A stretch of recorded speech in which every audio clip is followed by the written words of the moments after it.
Saya Roni, presenter Artificial Intelligence dari TV1.ai. Isu iklim dan pembangunan berkelanjutan akan dibahas dalam debat Pilpres keempat.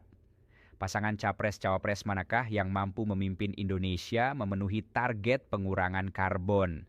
Simak liputan VOA berikut ini. Mulai dari kebakaran hutan dan lahan hingga kenaikan permukaan air laut, kota-kota di Indonesia terus terdampak oleh bencana alam yang belakangan semakin intens dan parah akibat perubahan iklim. Ketiga pasangan Capres-Cawapres mengangkat isu lingkungan ke dalam visi misinya, salah satunya dengan beralih pada energi bersih. Pasangan Anies Muhaimin memiliki bahasan transisi energi yang detail, namun kontradiktif. Program lainnya ternyata dia mau meningkatkan eksploitasi fosil fuel di luar Jawa, di Sumatera, di Maluku dan sebagainya. Sementara pasangan Prabowo Gibran mengedepankan biofuel dari sawit. Justru akan menimbulkan persoalan baru lainnya, yaitu deforestasi. Bahkan bukan hanya deforestasi, jadi juga akan meningkatkan konflik agraria. Ganjar Mahfud ingin desa mandiri energi, tapi tidak membahas peran PLN. Pasangan 03 ini tidak mengadres bagaimana menyelesaikan persoalan di PLN sendiri. Aktivis pun sangsi melihat komitmen transisi energi Capres. Terlebih semuanya memiliki pendukung atau orang dekat dari industri tambang.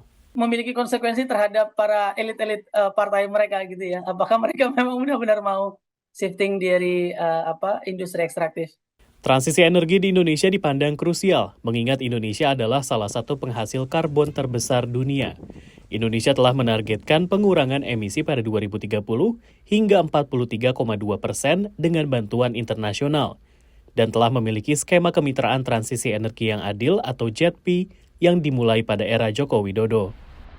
Dalam skema JETP di Indonesia, ada 9 negara maju yang diketuai Amerika Serikat dan Jepang berkomitmen memberikan pendanaan senilai 20 miliar dolar AS atau 310 triliun rupiah untuk mendanai proyek-proyek transisi energi di Indonesia.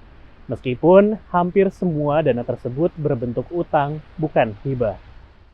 Aktivis dan pengamat juga mencermati munculnya teknologi penangkapan dan penyimpanan karbon atau carbon capture and storage dalam debat Pilpres sebelumnya. Teknologi ini berupaya menangkap karbon dari udara dan menyimpannya di dalam tanah, supaya karbon tidak mengganggu iklim.